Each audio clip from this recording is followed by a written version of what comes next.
Hi, it's Dr. Matthew Fendo Kennels. Today I'm flying to Singapore to investigate how to move pets to Singapore from Hong Kong.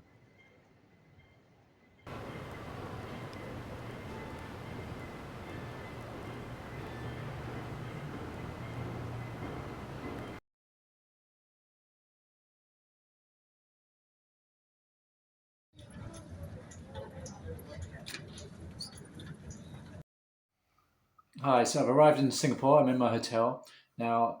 Let me tell you about the journey. So for myself, it's a very comfortable flight. It's only 4 hours.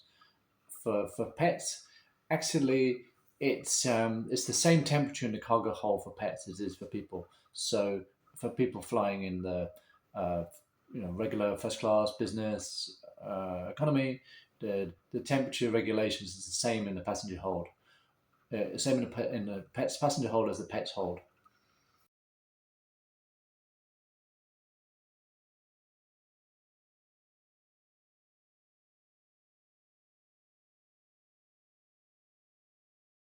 So, firstly, the temperature and the environment. So the temperature is temperature controlled in the in the area of the plane where the pets are kept. It's temperature controlled to the same temperature and humidity as the passengers area on the plane. So that's one thing in common.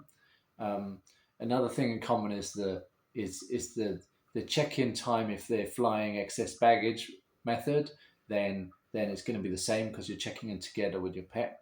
If it's cargo, it's a little bit longer. So instead of nowadays we're having to check in for international flights 3 hours before for passengers. Um, for cargo, it's normally actually meant to be a 5 hour check in before because the airlines need more time to load all the cargo on the planes. Hopefully, this will be reduced down. There are talks that there's a view to trying to standardize and reduce the time for pets having to wait before they fly, and so to reduce the amount of time they spend in the crate.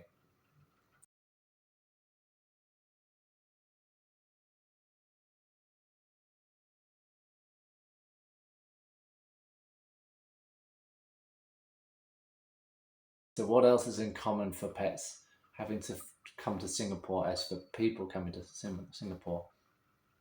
Okay, so there's a lot of documentation and checks. So personally, for me arriving, they're checking your passport, they're checking your vaccine record, they're checking you fill in um, like an immigration forms. There's some of it nowadays they try to automate, but whenever I went to the automated stands, they always sent me to the to the manual area, and so I had to talk through it. So, but for pets, yes, it's very similar. So actually, pets is actually even more complicated because pets need to have a rabies blood test to fly to Singapore.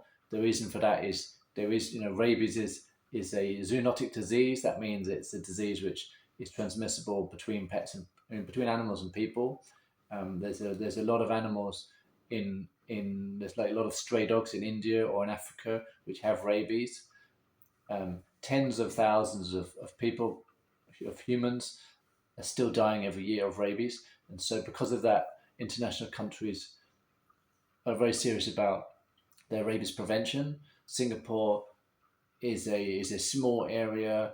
It's it's uh, it's like a peninsula, so they're able to control they're able to control the border very tightly, and so because of that, they really try to maintain it as like zero rabies here.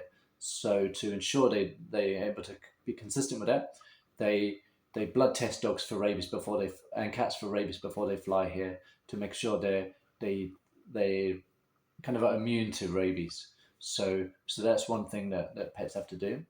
Um, of course, there's also other declarations about the pet's health being being fit to travel, not going to be bringing into Singapore any communicative other diseases.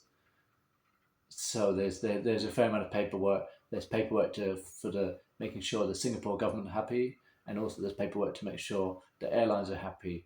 So there's even paperwork to make sure that the Hong Kong government is happy when you're leaving Hong Kong. So you've got to show the dog license if it's a dog. There's things have to be up to date with Hong Kong just to leave. So there's a lot of different paperwork involved.